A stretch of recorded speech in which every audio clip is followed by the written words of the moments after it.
Olá, pessoal! Sejam bem-vindos mais uma vez. Aqui é o professor Pinatius, isso mesmo, Pinatius. Hoje nós vamos resolver a prova de matemática do concurso de soldado da Polícia Militar do Estado de São Paulo, aplicada pela banca VUNESP em 2014. Até o final desse vídeo você vai ser capaz de responder todas essas questões, tá? Então fica aí, pegue papel e caneta e vamos estudar, tá legal? Gente, a maneira mais fácil, a maneira mais eficaz de você se preparar para uma prova de concurso é pegar os concursos anteriores aplicados pela mesma banca e estudar as questões, porque você já passa a saber quais são os tópicos mais pedidos de cada matéria e do jeito que eles são pedidos. Então, se eu tenho uma sugestão para te dar, é essa. Estude sempre pelas provas passadas. Já aproveito e peço para você se inscrever no canal, porque toda hora nós vamos ter provas novas aí, respondidas. Clique no sininho para que você tenha notificação dessas novas inclusões e também já deixa um like aí para a gente, um curtir, para ajudar a gente a continuar trabalhando. Então vamos lá para o que interessa, pessoal. Primeira questão. Seguindo recomendações médicas, uma pessoa caminha 300 metros e para por 3 minutos para descansar. Caminha mais 300 metros e para por mais 3 minutos. E assim sucessivamente até completar um total de 1.500 metros. Sabendo que sempre que esteve caminhando, essa pessoa manteve uma velocidade constante de 4 metros por segundo. Pode-se concluir que o tempo total gasto para percorrer a distância de 1,5 km, ou 1,5 km, foi. Muito bem. Então, qual que é o esquemão de treino dessa pessoa? Ela gasta um tempo T aqui para percorrer 300 metros, depois mais um tempo T para percorrer 600, mais 300, que totaliza 600, mais um tempo T para percorrer mais 300, totalizando 900, mais outro tempo T, totalizando 1.200, e mais um tempo T desconhecido, totalizando 1.500 metros, ou 1,5 km. Só que ela faz isso direto? Não, não faz isso direto. O enunciado diz que ela descansa por 3 minutos, certo? Ela descansa aqui por 3 minutos. Opa, esse último não. Esse último aqui eu já estou colocando aqui, ó, de desatento. Ela vai descansar só nos 4 primeiros ciclos. No 5º ciclo, ela já termina os 1.500 metros, né? Então, muito bem. O que a gente precisa fazer aqui? Nós precisamos calcular, primeiramente, o tempo que ela demora para percorrer cada trecho desse de 300 metros. Ela percorre 1.500 metros em 5T, ok? E sabemos que ela percorre 4 metros em 1 segundo. Muito bem, ó. A gente tem aqui duas grandezas, né? Nós temos a grandeza aqui, distância em metros, e nós temos a grandeza tempo em segundos, ok? São grandezas diretamente proporcionais. Ou seja, quanto maior a distância que eu percorro, mais tempo eu vou gastar. Então, nós podemos, nessa regra de 3, multiplicar em cruz. Nós temos 5 vezes 4, 4 vezes 5T, 20T é igual a 1.500, T é igual a 75 segundos, ok? Então, cada 300 metros que ele percorre, ele gasta 75 segundos. Quanto tempo que ele vai demorar para percorrer os 1.500? Basta multiplicar os 75 por 5. Nós teremos aqui 5 vezes 5, 25. 5 vezes 7, 35. Com 2, 375 segundos. Só que, o que acontece? Primeira coisa, o exercício ele pede em minutos. Nós temos segundos aqui. Nós precisamos transformar esse tempo em segundos para minutos. Então, de novo, mais uma regra de 3. 375 está para um tempo x em minutos, assim como 60 está para 1 minuto. Vamos lá, quanto mais a gente aumenta os segundos, mais os minutos também são aumentados. Então, são grandezas diretamente proporcionais, nós multiplicamos em cruz. Vamos continuar aqui. 60x é igual a 375. X é igual, vou fazer a divisão aqui embaixo. Aqui está a nossa operação de divisão. E nós temos aqui o resultado, que é 6,25 minutos. Então, a gente pode concluir que, para ele percorrer toda essa distância, ele gastou 6 minutos e mais uma fração de minuto, uma fração de 0,25 minutos, que não são 25 segundos, ok? Por quê? Isso aqui está na base 100. Tá? Isso é um número decimal. Os segundos, ele é base 60, ele vai de 0 a 60. Então, para a gente transformar esse 0,25 aqui em segundos, nós também precisamos fazer uma outra regra de 3. Né? Então, 0,25 está para x, vamos botar para y, assim como 1 minuto está para 60, ok? Vamos também multiplicar em cruz. Y é igual a 60 vezes 0,25, que é igual a 15. Agora sim eu posso dizer que são 15 segundos. Legal, nós já achamos aqui o total de tempo que ele gasta efetivamente caminhando. Ele gasta efetivamente caminhando 6 minutos e 15 segundos. Agora, além do tempo caminhando, nós precisamos somar o tempo parado, porque ele pede o tempo total gasto para percorrer a distância de 1,5 km, ou seja, você tem que contar o tempo dele caminhando e o tempo dele descansando. Então, nós temos que somar aqui mais 3, 6, 9, 12 minutos.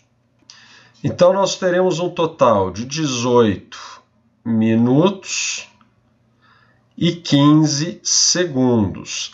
Alternativa A. Próxima questão. Uma empresa lançou no mercado uma garrafa de refrigerante com 3,25 litros. Uma família comprou uma garrafa desse refrigerante e durante o almoço consumiu 2/5 do total.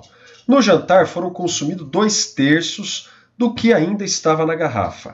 Em relação à capacidade total da garrafa, a fração que representa corretamente a quantidade de refrigerante que restou dentro da garrafa após o jantar é... Então, muito bem, a família comprou uma garrafa, consumiu parte dela no almoço, depois uma outra parte no jantar e sobrou mais um tanto. O que o enunciado quer? Ele quer saber em relação à capacidade total da garrafa, qual é a fração que representa a quantidade de refrigerante que restou dentro dela, ok? Muito bem, veja que o exercício ele só fala de fração. Ó. Durante o almoço consumiu 2/5, no jantar foram consumidos 2/3, e ele questiona, né, justamente a fração que sobrou depois dessas duas refeições. O mais fácil aqui é nós trabalharmos só com fração.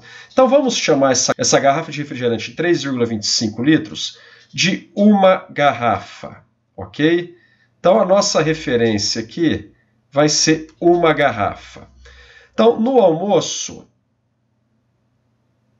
consumiu-se 2/5 de uma garrafa. 2/5 de uma garrafa. No jantar, foi consumido 2/3 do que ainda estava na garrafa. Então, era 2/3. O que tinha na garrafa, gente? Era uma garrafa menos o que foi consumido no almoço. 2/5 de uma garrafa. E qual que é a quantidade que sobrou? Qual que é a sobra? A sobra é igual a x. Como é que nós podemos escrever tudo isso? Foi consumido 2/5, depois 2/3 do que sobrou, e sobrou x. Isso tudo somado, 2/5 mais 2/3 do que sobrou do almoço, 1 menos 2/5, mais x, vai totalizar uma garrafa. Então, a primeira coisa a ser feita, gente, é nós eliminarmos esse parênteses. Como é que nós vamos eliminá-lo, ok? Basta a gente fazer a operação distributiva. 2/5 mais 2/3 vezes 1. 2/3, ok? 2/3 vezes 1, 2/3. 2/3 vezes 2/5, nós multiplicamos o numerador e o denominador. 2 vezes 2, 4. 3 vezes 5, 15. Mais x é igual a 1. Ok, nós temos uma soma, duas somas e uma subtração. Vamos tirar um MMC de todo mundo aqui. Mínimo múltiplo comum, 5, 3 e 15. O mínimo múltiplo comum aqui vai ser o 15. Ok? 15 por 5, 3 vezes 2, 6. Mais 15 por 3, 5 vezes 2, 10. Mais 15 por 15, 1. Opa, aqui é menos. Olha eu só comendo bronha aqui. 15 menos 15. 15 dividido por 15, 1 vezes 4, 4. Mais 15 dividido por 1, 15 vezes x, 15x. É igual a 15 dividido por 1, 15 vezes 1, 15. Ok, está todo mundo com o denominador igual, vamos cortar o denominador. 6 mais 10 menos 4, nós temos 12. Mais 15x é igual a 15. Vamos jogar esse 12 para o lado de lá. 15x é igual a 15 menos 12. 15x é igual a 3. X é igual a 3 sobre 15, que é igual a 1/5. Então, resposta alternativa E. Sobrou depois do almoço e depois do jantar 1/5 da garrafa de refrigerante de 3,25 litros. Então, gabarito letra E. Vamos lá, gente. Próxima questão. Uma loja de materiais possui uma caixa com menos de 40 parafusos e, para vendê-los, faz pacotinhos todos com o mesmo número de parafusos. Sabe-se que, com a quantidade de parafusos da caixa, é possível fazer pacotinhos com 4, com 6 ou com 9 parafusos em cada um, e sempre sobrarão 3 parafusos.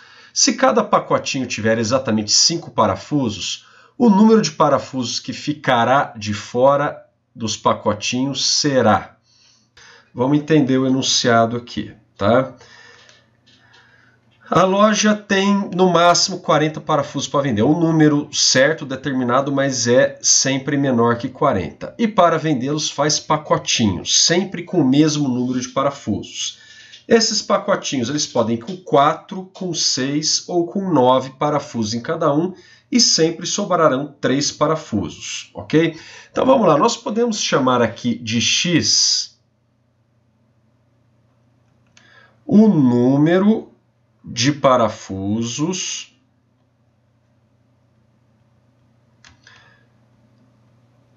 que são colocados no pacotinho, ok? E Y, o número total de parafusos. Como você pode montar pacotes com 4, 6 ou 9 parafusos cada um e sempre sobrarão 3 parafusos, então nós podemos dizer que X mais 3 parafusos dá o total de parafusos que a loja tem para vender, ok?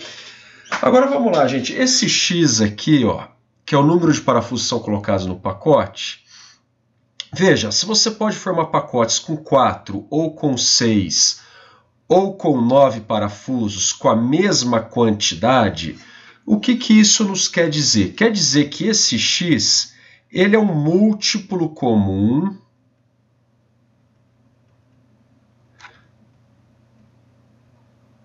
de 4, 6 e 9. Veja, então se é múltiplo comum, nós podemos aqui listar os múltiplos de 4, os múltiplos de 6 e os múltiplos de 9. Nós não vamos ir muito longe com isso, porque a quantidade de parafusos é menor que 40, né? Então dá para a gente fazer desse jeito. Múltiplo de 4, 4 vezes 1, 4, 4 vezes 2, 8, 4 vezes 3, 12, 4 vezes 4, 16, 4 vezes 5, 20, vezes 6, 24, 4 vezes 7, 28, 4 vezes 8, 32, 4 vezes 9, 36, 4 vezes 10, 40. Vamos até o número máximo de parafusos que a loja vende, ok? 40. Múltiplo de 6, 6 vezes 1, 6, 12, 18, 24, 30, 36. Por 42 eu não vou, porque a loja vende até no máximo 40 parafusos. E o 9? 9 vezes 1, 9, 9 vezes 2, 18, 9 vezes 3, 27, 9 vezes 4, 36. Também paro por aqui, tá? Muito bem, até o 40... Qual que é o múltiplo comum entre 4, 6 e 9? É o 36, certo? Então, isso quer dizer o quê? Que você pode fazer pacotinhos com 4 parafusos, ou com 6 parafusos, ou com 9 parafusos, certo? Porque cada um deles vai ir 36 parafusos. No caso de 4 parafusos, você vai fazer 9 pacotinhos. No caso de 6 parafusos, você vai fazer 6 pacotinhos. E no caso de 9 parafusos, você vai fazer 4 pacotinhos. Isso mesmo. Só que o que o exercício diz aqui? Ele diz que sempre sobram 3 parafusos. Então, eu já achei o x, que é 36, mais 3 parafusos. Nós temos um total de parafusos vendidos pela loja de 39 parafusos, né? Muito bem. Só que a questão não pergunta isso. Ela pergunta o seguinte: se cada pacotinho tiver exatamente 5 parafusos, qual é o número de parafusos que ficará de fora dos pacotinhos?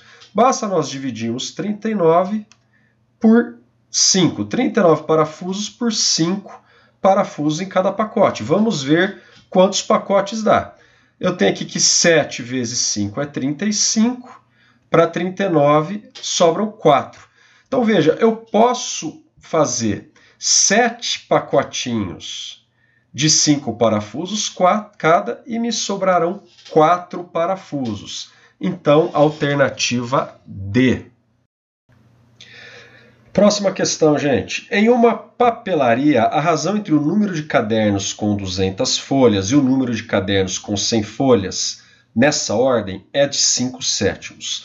Se essa papelaria comprar mais 20 cadernos com 200 folhas e 60 cadernos com 100 folhas, a razão entre o número de cadernos com 200 folhas e o número de cadernos com 100 folhas, nessa ordem, passará de ser 5/9. O número total de cadernos dessa papelaria após a compra será... Muito bem, nós precisamos saber o número total de cadernos dessa papelaria, tá? Nós sabemos que ela vende cadernos com 100 folhas e 200 folhas. Podemos chamar a quantidade de cadernos de 200 folhas de X, quantidade de 200 folhas, e de Y, quantidade de 100 folhas. Ok? Muito bem, ele está dizendo aqui que a razão da quantidade de cadernos de 200 folhas para a quantidade de cadernos de 100 folhas é de 5/7. Então, se eu tenho que a razão é 5/7, eu posso dizer que x dividido por y é igual a 5/7. Ok? Isso quer dizer que ele tem mais cadernos de 100 folhas do que cadernos de 200 folhas. Ok? Legal. Agora, se essa papelaria compra mais 20 cadernos de 200 folhas e 60 cadernos com 100 folhas, essa razão vai alterar, tá? Ela vai passar a ser 5 nonos. Então, comprando mais 20 cadernos de 200 folhas, x mais 20, e comprando mais 60 cadernos de 100 folhas, essa razão vai para 5 nonos. Como é que nós resolvemos isso? Vamos pegar essa primeira razão e vamos isolar o x, tá?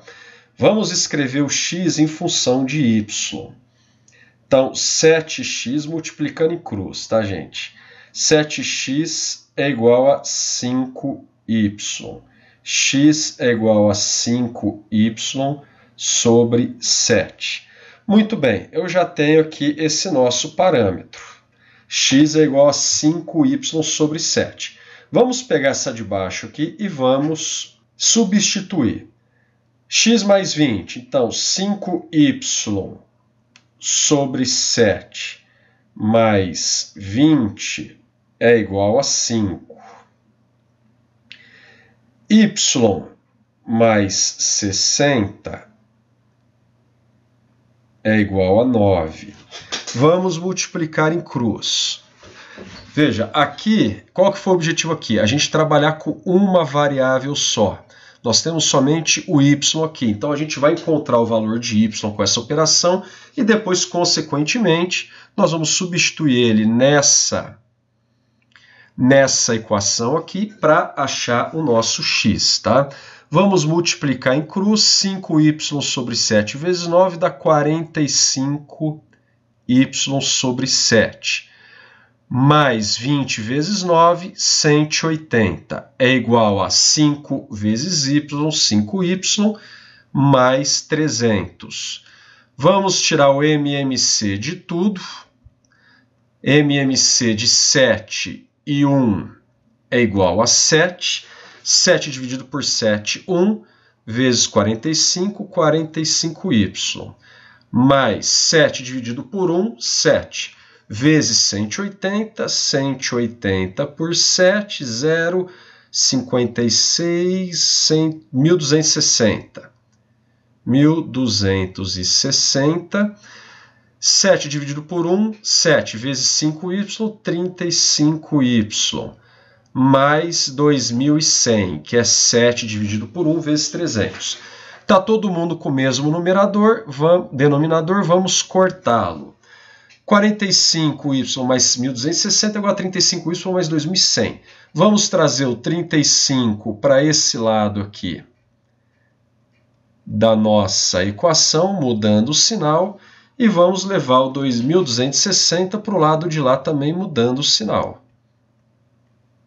Ok? Então, nós temos que 10y é igual a 2100 menos 1260 dá 840. Y é igual a 84. Ok? Então, o nosso y, nossa quantidade original de cadernos de 100 folhas era 84. Vamos substituir ele agora nessa equação aqui. Nós já achamos o y, nós vamos achar o x agora. Vamos apagar aqui, espero que você tenha copiado, e vamos prosseguir. Apagando, ok. Então, eu sei que x é igual a 5y sobre 7. Eu já tenho o valor de y. X é igual a 5 vezes 84 dividido por 7. X é igual a 84 dividido por 7 é igual a 12. 5 vezes 12 é igual a 60. Legal, gente. Essa é a resposta da nossa questão? 60 mais 84? Não. Por quê? A questão pede o número total de cadernos da papelaria após a compra, tá? Então, após a compra, nós temos os 60, que era a quantidade inicial, no caderno de 200 folhas, mais 84, que era a quantidade inicial do caderno de 200 folhas, mais 20, que foi a quantidade comprada de caderno de 200 folhas, ok? E mais 60, que foi a quantidade comprada de caderno de 100 folhas. Nós temos aqui uma soma, 4, 6 mais 8, 14, mais 2, 16, mais 6, 22. Então, o nosso total de caderno após a compra é de 224. Logo, gabarito, resposta da questão, alternativa C, 224 cadernos. Questão número 25. Certo produto para pagamento à vista tem 5% de desconto sobre o valor de etiqueta. Mas se ele for pago com cartão de crédito, terá um acréscimo de 3% sobre o valor de etiqueta. Uma pessoa pagou por esse produto à vista o valor de R$ 114. Se ela tivesse comprado no cartão de crédito, teria pagado o valor de...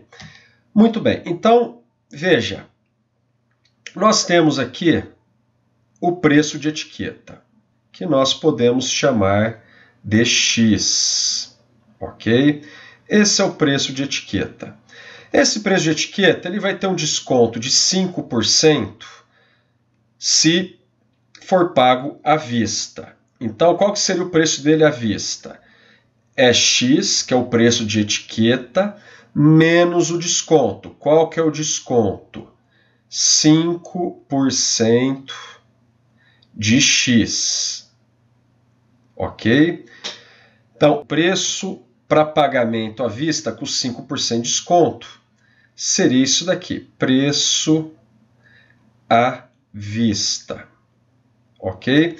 Qual que é o preço com acréscimo no cartão de crédito? Seria o preço de etiqueta mais 3% desse mesmo preço, né? 3% do preço de etiqueta, que é igual a preço no cartão de crédito. Muito bem.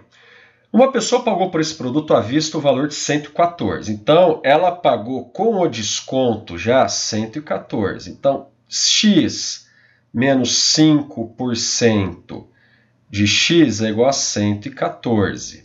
Vamos tirar o MMC aqui. Ok? Nós estamos somando. Vamos pegar o MMC de 100 e 1, que é o 100. 100 dividido por 1, 100 vezes X. 100x menos 100 dividido por 100, 1 vezes 5x, 5x. É igual a 100 dividido por 1, 100 vezes 114, 11.400. Corto aqui, corto aqui. 95x é igual a 11.400. Vamos fazer essa conta. Feita a conta aqui embaixo, nós temos que o X é igual a 120. Então, nosso preço de etiqueta é igual a R$ 120, ok? Qual que é a pergunta aqui no enunciado? Se ela tivesse comprado no cartão de crédito, teria pago o valor de quanto? Veja, o valor no cartão de crédito é o valor de etiqueta, 120, mais 3% de 120. Esse daqui, então, é igual a 120 mais 3 vezes 120, 360, dividido por 100, R$ 3,60.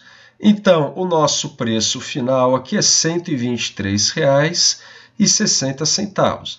Então, gabarito da questão, alternativa A, R$ 123,60, que é o valor no caso de compra com cartão de crédito.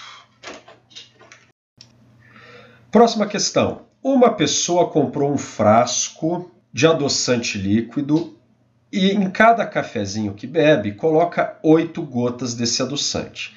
Se essa pessoa colocasse 5 gotas em cada cafezinho, conseguiria, com esse mesmo frasco de adoçante, adoçar 300 cafezinhos a mais. O número total de cafezinhos que podem ser adoçados utilizando-se 5 gotas desse adoçante em cada um deles é...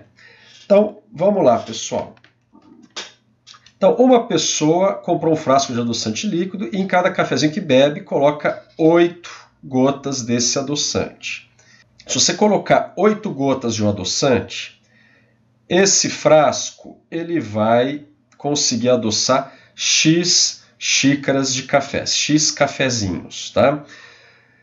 Agora, se eu coloco 5 ao invés de 8, esse frasco ele vai adoçar X mais 300 cafezinhos, que é o que diz o enunciado, né? Se eu coloco 5 gotas ao invés de 8, eu adoçarei, né? Essa pessoa adoçará 300 cafezinhos a mais. Muito bem. Olha só, isso aqui está com cara de regra de 3, né? Nós temos aqui uma grandeza, que é número de gotas, né? E nós temos desse lado aqui o número de cafezinhos adoçados com frasco, ok?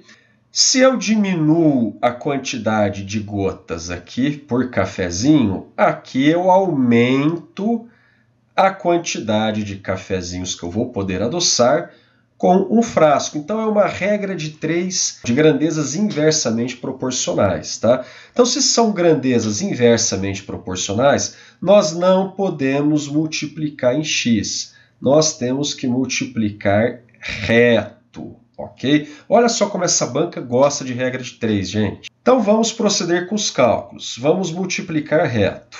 8x é igual a 5 vezes x mais 300. Tá? Primeira coisa aqui, vamos fazer a distributiva do lado direito aqui. 5 vezes x, 5x, mais 5 vezes 300, 1.500. Vamos isolar x, passando ele aqui para o lado do 8. 8x menos 5x, 3x é igual a 1.500. X é igual a 1.500 por 3, que é igual a 500. Então, veja, com 8 gotas eu adoço 500 cafezinhos. O que a nossa anunciado quer saber? Quantos cafezinhos podem ser adoçados com 5 gotas? Com 5 gotas eu adoço X mais 300 cafezinhos. Então, eu vou adoçar 500 mais 300, serão 800 cafezinhos adoçados com 5 gotas. Alternativa B de bola. No estoque de uma empresa há 4 caixas, A, B, C e D, cada uma com um determinado número de peças. O encarregado de registrar em uma tabela o número de peças por caixa esqueceu o número exato de peças da caixa B e da caixa C, mas lembrou que na caixa C havia 2 peças a menos que na caixa B, e registrou essas informações na seguinte tabela. Tá aqui então a tabelinha, ó.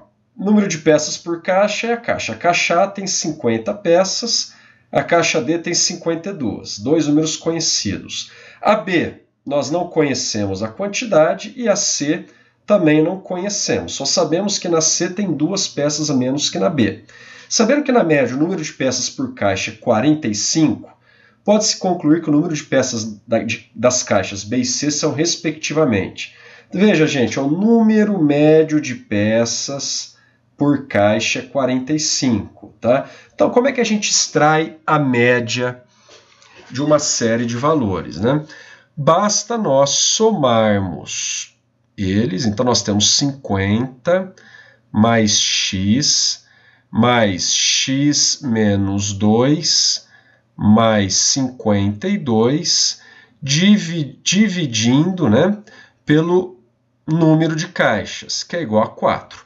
Então, assim eu extraio a média. Eu pego a soma das peças de todas as caixas e divido pela quantidade de caixas. Nós sabemos que, pelo exercício, pelo enunciado, essa média é 45. Vamos multiplicar em cruz, tá? Aqui o denominador é 1, vamos multiplicar aqui. Então, todo esse polinômio aqui multiplicado por 1 vai dar ele mesmo. 50 mais x menos 2 mais 52 é igual a 45 vezes 4, 180. Simplificando aqui, eu tenho 50 menos 2 mais 52, 100. Mais x, 2x é igual a 180. X é igual a 80. 2x é igual a 80, x é igual a 80 dividido por 2, que é igual a 40. Então, as peças da caixa B eu já sei quais são. Quantas são? São 40 peças. Na caixa C existem 2 peças a menos que na caixa B. Então, eu sei que tem 38. Alternativa C. Maria entrou em uma loja de calçados na qual havia uma promoção em que todos os pares de sapatos estavam sendo vendidos pelo mesmo preço, mas somente para pagamento em dinheiro. Com o dinheiro que Maria tinha em sua carteira, poderia comprar 3 pares de sapatos e ainda sobrariam R$20. Mas se ela quisesse comprar 4 pares, ficariam faltando R$30. Sabendo que Maria comprou somente 2 pares de sapato, o dinheiro que restou em sua carteira foi... Então vamos lá, gente. Nós temos aqui uma incógnita, um valor desconhecido, que é o valor do par de sapato, que nós podemos chamar ele de X. Tá? A Maria tinha um dinheiro tal que ela poderia comprar 3 pares de sapato e ainda sobrariam R$20, tá? Então, ela tinha esse dinheiro, dava para comprar 3 pares de sapato e sobraria R$20. Vamos chamar então de Y, dinheiro de Maria. Então, a Maria tinha esse dinheiro. Agora, se ela quisesse comprar 4 pares, ficaria faltando R$30. Então, 4 pares, o preço de 4 pares seria igual a todo o dinheiro que Maria tem, mais R$30, ok? Então, veja, nós temos aqui um sistema de equações de primeiro grau, tá? São 2 equações, 2 variáveis. Como é que nós resolvemos isso? Basta isolar uma variável. Veja, aqui nós já temos uma variável isolada. Nós temos que y é igual a 3x mais 20. Então, vamos pegar essa equação de cima e substituir na variável y na equação de baixo. Então, nós vamos ter 4x é igual a y, só que y a gente vê aqui em cima que é 3x mais 20. 3x mais 20 mais 30. Transportando esse 3x para o lado do 4x. Então, 4x menos 3x é igual a 20 mais 30, que é igual a 50. Nós temos que x é igual a 50. Então, cada par de sapato custa R$50. Então, vamos achar agora o y, ok? Nós já temos o x, é só substituir na primeira equação aqui que nós vamos achar o y. 3x, então 3 vezes 50 mais 20 é igual a y. 3 vezes 50, 150 mais 20 é igual a y. Y é igual a 170. Então, esse era o dinheiro que a Maria tinha na sua carteira. Só que o enunciado não pergunta nem x nem y. Ele quer saber o seguinte: sabendo que Maria comprou somente 2 pares de sapato, qual o dinheiro que restou em sua carteira? Se ela comprou 2 pares de sapato, ela gastou 50 vezes 2, que é igual a R$100. Veja, o preço do par de sapato é R$50, ela comprou 2 pares de sapato, logo gastou R$100. Se ela tinha 170, basta subtrair 100 de 170, sobrou R$70 na sua carteira. Alternativa A.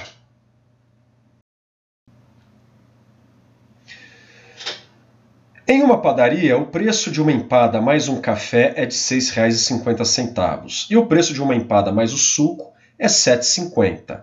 Sabendo que um suco mais um café custam 7, então o preço de uma empada mais um café mais um suco é...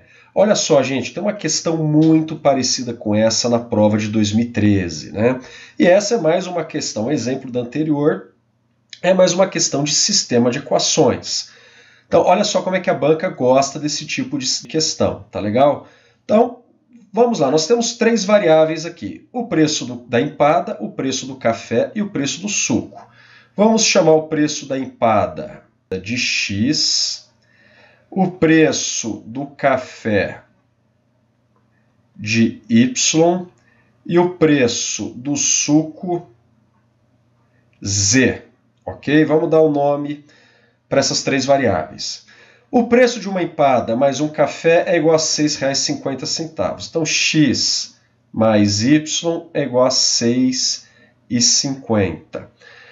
Uma empada mais um suco é igual a R$ 7,50. Então, x mais z é igual a R$ 7,50.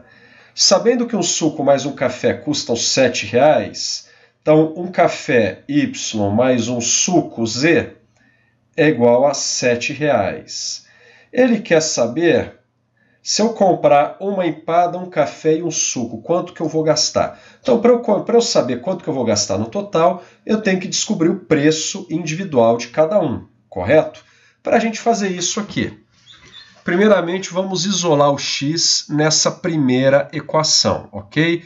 X é igual a 6,50 menos y. Tá? E vamos reescrever essa segunda equação com base aqui no valor de x. Então, vamos substituir esse x aqui pelo valor que nós encontramos. Então, é 6,50 menos y mais z é igual a 7,50, ok? Agora, vamos isolar o z, tá? Isolando o z, eu tenho 7,50 menos 6,50 mais y. Z é igual a 1 mais y. Legal. Então, veja, ó, nós já temos o valor de z para nós substituirmos nessa terceira equação. Então, vamos fazer substituição. Y mais 1 mais y é igual a 7. 2y é igual a 7 menos 1, 6. Y é igual a 3. Então, o preço, o valor do café é igual a 3, ok? Agora, eu sei que x, ó, a partir dessa relação que nós fizemos aqui, ó, o x é igual a 6,50 menos y. X é igual a 6,50 menos 3. X é igual a 3,50. E por último, nós temos que encontrar z. Sabemos que z é igual a 7,50 menos 6,50 mais y. Então, vamos substituir lá o y. Ó. Z é igual a 7,50 menos 6,50 mais 3. Z é igual a 7,50 menos 6,50, 1 mais 3, 4. Quanto que vamos gastar se nós comprarmos uma empada, mais um café, mais um suco? É 3 mais 3,50, 6,50, mais 4, 10,50. R$ 10,50 é a alternativa E. Uma área retangular de 30 km² será reflorestada e, para isso, os técnicos dividiram essa área em quadrados com 2 metros de lado, onde será plantada uma árvore no centro de cada quadrado. O número de árvores que serão plantadas nessa área será... Então, muito bem. O enunciado diz que nós temos uma área retangular. Vamos desenhar um retângulo aqui. Mais ou menos, né? Essa área tem 30 quilômetros. Esse retângulo tem 30 km² de área, tá? Os técnicos dividiram essa área em quadrados de 2 metros por 2 metros. Aqui estamos falando de metro, ok? 2 metros por 2 metros. Em cada quadrado desse vai ser plantada uma árvore. O enunciado pede quantas árvores serão plantadas em todo esse terreno. Muito bem, nós estamos falando aqui de área no retângulo, tá? Vamos calcular qual que é a área destinada para cada árvore.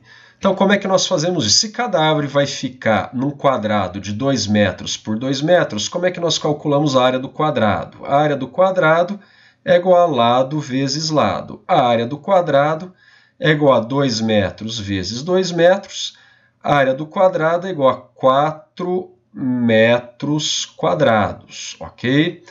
Então, nós temos essa área aqui.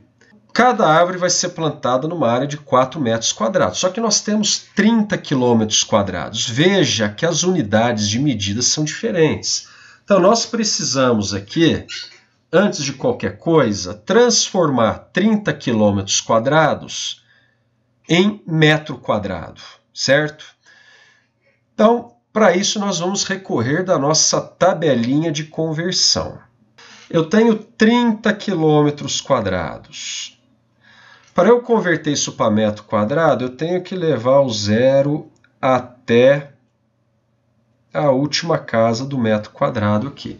Então, eu tenho o 3 seguidos de 1, 2, 3, 4, 5, 6, 7 zeros. 1, 2, 3, 4, 5, 6, 7 zeros. Eu tenho simplesmente 30 milhões de metros quadrados, ok? Se eu planto uma árvore em 4 metros quadrados, quantas árvores eu plantarei em 30 milhões de metros quadrados? É uma regra de 3. São grandezas diretamente proporcionais, que quanto maior for minha área, mais árvores eu vou plantar. Então, se nós temos grandezas diretamente proporcionais, eu tenho que multiplicar em cruz. 4x é igual a 30 milhões vezes 1, que dá justamente os 30 milhões. X é igual a 30 milhões dividido por 4, que vai dar 7 milhões e 500 mil quadrados, 7 milhões e 500 mil árvores. Alternativa D. Prosseguindo, gente. Foram retiradas de um caldeirão que continha 3 litros de sopa, 20 conchas cheias, restando ainda 1,2 litro de sopa no caldeirão. Sabendo que uma pessoa colocou 3 dessas conchas de sopa em seu prato e que, para tomá-la, utilizou uma colher com 12 ml de capacidade, pode-se concluir que o menor número de colheradas necessárias para tomar a sopa toda do prato foi. Então, você tem aí 5 opções com o número de colheradas que essa pessoa usou, né, para tomar essa sopa. Então, primeira coisa, gente, o que o exercício pede? O exercício pede o número de colheres de 12 ml necessária para tomar a sopa. Nós sabemos que foram colocadas 3 conchas de sopa no prato dessa pessoa. Então, primeiramente, nós precisamos encontrar o volume, né, ou seja, o tanto de sopa em mililitros, né, ou ml, que cabe em cada concha. Uma coisa que a gente deve notar, nós falamos aqui do caldeirão. Quando a gente fala do caldeirão, nós estamos falando em litros, ok? E quando nós falamos da colher, nós estamos falando em mililitros. Ambos são unidades de volume. E seria interessante nós transformarmos tudo em uma unidade só. Eu acho melhor transformar tudo para ml. Então, o caldeirão passa a ter 3.000 ml, ok?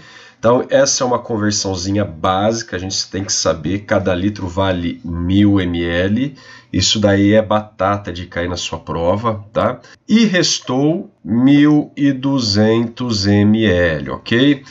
Então, 1,2 litro vezes 1.000 ml, 1.200 ml. Então, convertemos tudo, ok.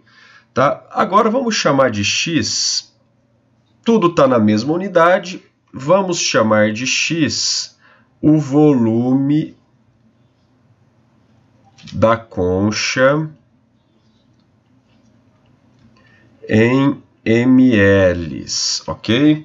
Nós sabemos que foram retiradas 20 conchas cheias, então 20 conchas vezes o volume que vai em cada concha, mais o que sobrou no caldeirão, que é 1.200 ml, nós totalizamos a capacidade total do caldeirão, que é 3.000 ml, ok? Então, foram retiradas 20 conchas cheias, ok? Mas o que sobrou no caldeirão totaliza o total que cabe no caldeirão. Vamos isolar esse x.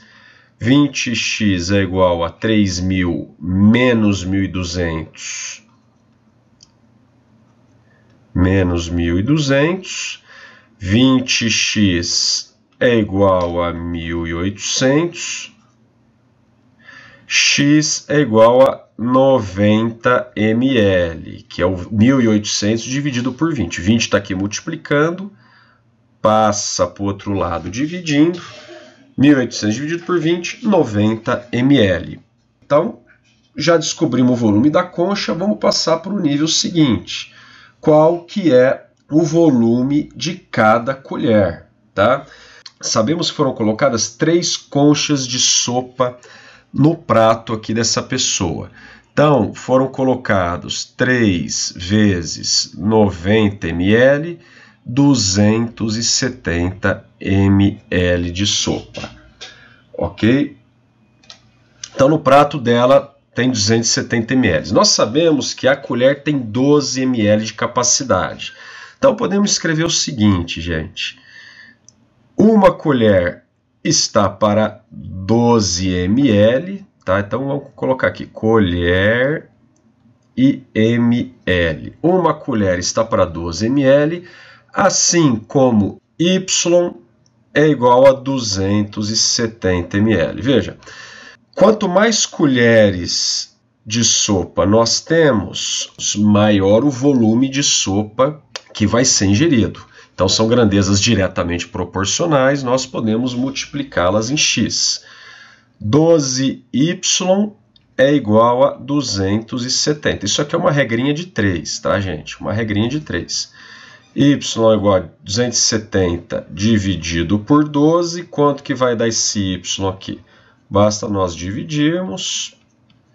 Então, nós terminamos aqui a nossa divisão, tá? Nós obtivemos 22 colheres e meia. Então, o que isso significa? Significa que ele ingeriu 22 colheres cheias, ok? Mais uma 23ª colher com metade da capacidade dela. Então, ele acabou tomando 23 colheradas. Logo, alternativa E. Próxima questão. Em um terreno retangular de 25 metros de largura por 60 metros de comprimento, será construído um pequeno depósito, cuja área deverá corresponder a 2% da área total do terreno. Para não derrubar uma árvore, chamada de A, que havia no terreno, o comprimento do depósito só pode ser de 8 metros, conforme mostra a figura. Ok? O que a questão pergunta? Qual que é o perímetro deste depósito, tá? O que é o perímetro de uma figura, tá, gente? A soma dos lados dela.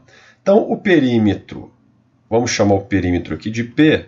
O perímetro desse depósito seria 8 metros mais x, mais 8 metros mais x. Que, simplificando aqui, nós teríamos 2x, o perímetro seria 2x mais 16, ok? Esse seria o perímetro do nosso depósito.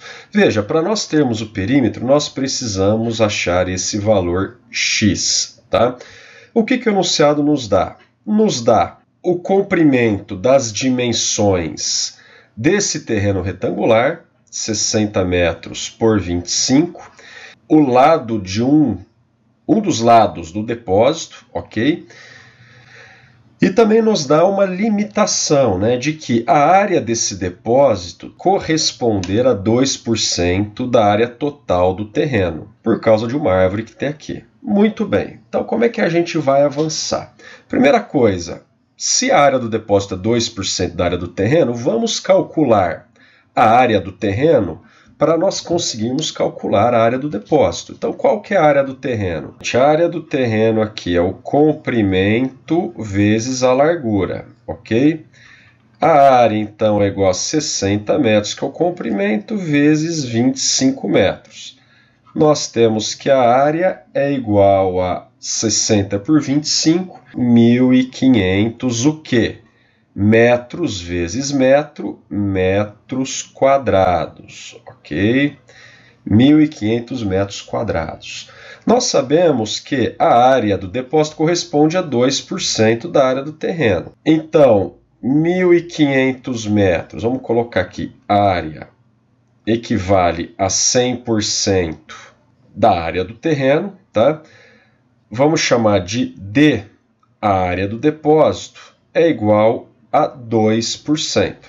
Veja, quanto menor o percentual da área do depósito em relação à área total do terreno, menor vai ser a área absoluta dele. Então, são grandezas diretamente proporcionais, podemos multiplicar em cruz. 100D é igual a 2 vezes 1.500, dá 3.000. D é igual a 3.000 por 100. Temos dois zeros aqui embaixo, cortamos, cortamos. D é igual a 30. 30 o quê? Metros quadrados, tá? Então, a área do nosso depósito vai ser igual a 30 metros quadrados. Então, agora, para nós encontrarmos o valor de x, que é o que a gente procura, qual que é a fórmula da área desse retângulo? Essa que eu já usei aqui, né? Área é igual a comprimento vezes largura. Nós temos que a área do depósito é 30 metros quadrados. Nós temos que o comprimento é 8 vezes uma largura L aqui. L é igual a 30 dividido por 8. L é igual a 3,75 metros. E esse L, na verdade, é o nosso X, né? Que é o 3,75 metros, então, tá? Que é a largura do nosso depósito ali, ok? Muito bem. Agora, como é que eu vou calcular o perímetro?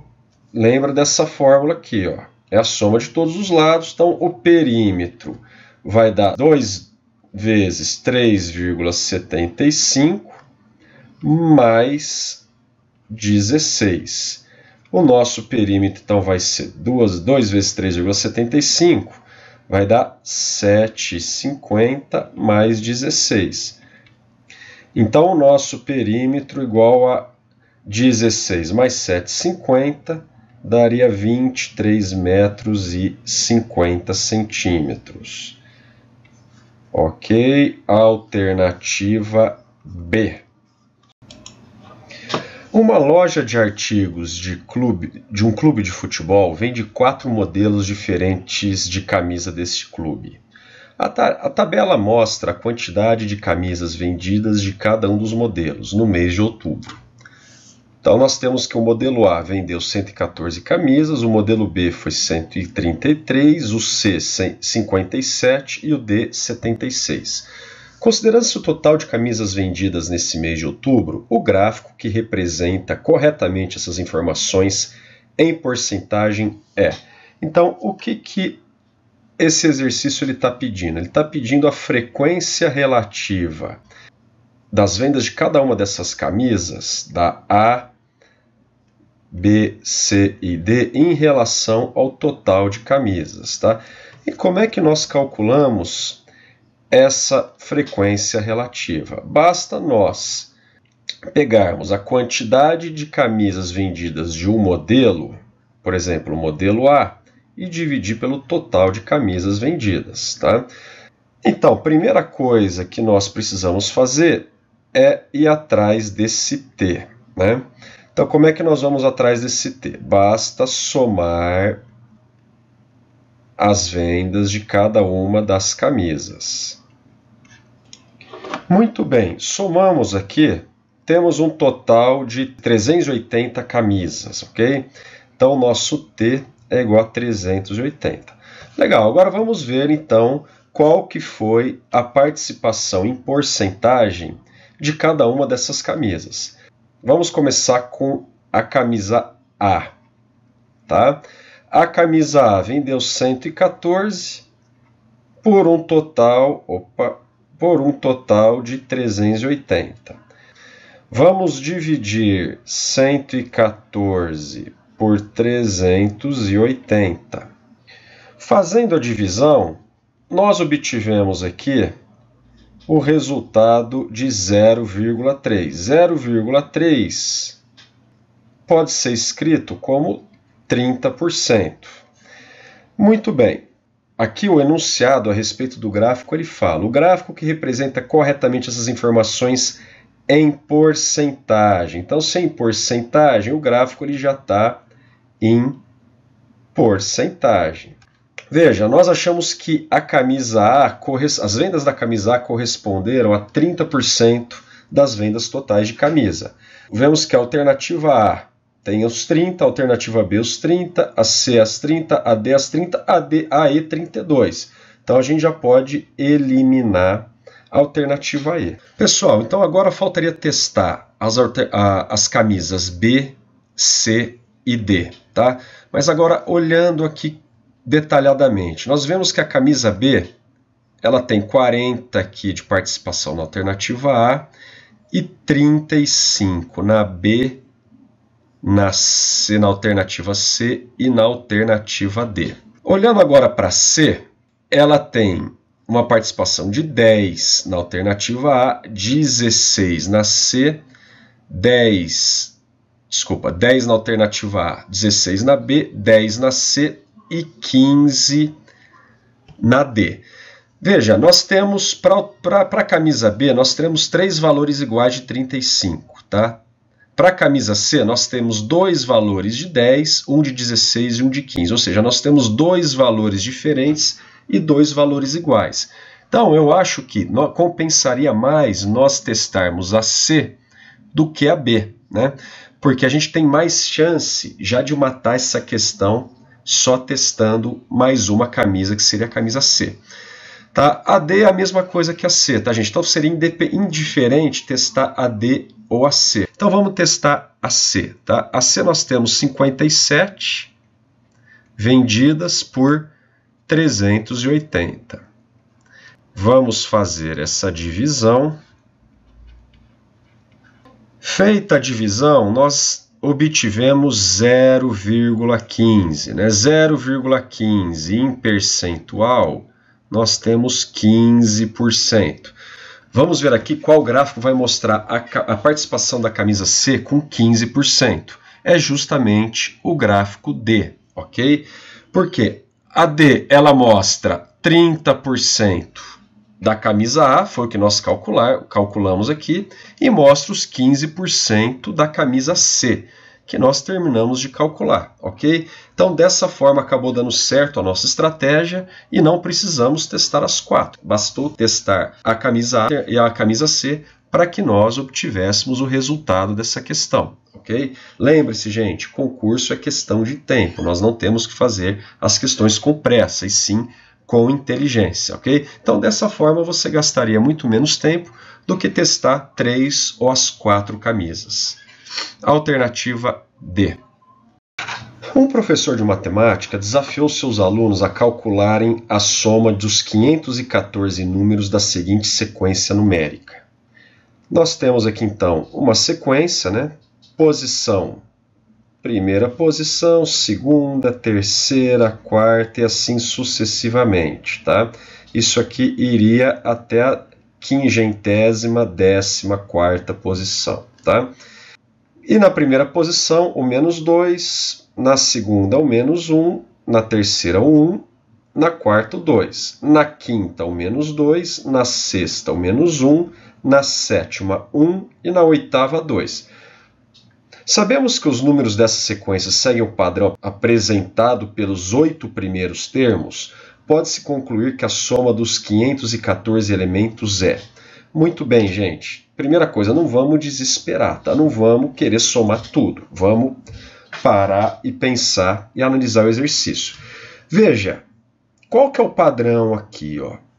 Nós vemos que começa com menos 2, menos 1, o terceiro número 1, o quarto é o 2. Depois o quinto é o menos 2, ó, igual ao primeiro. O sexto é menos 1, igual ao segundo.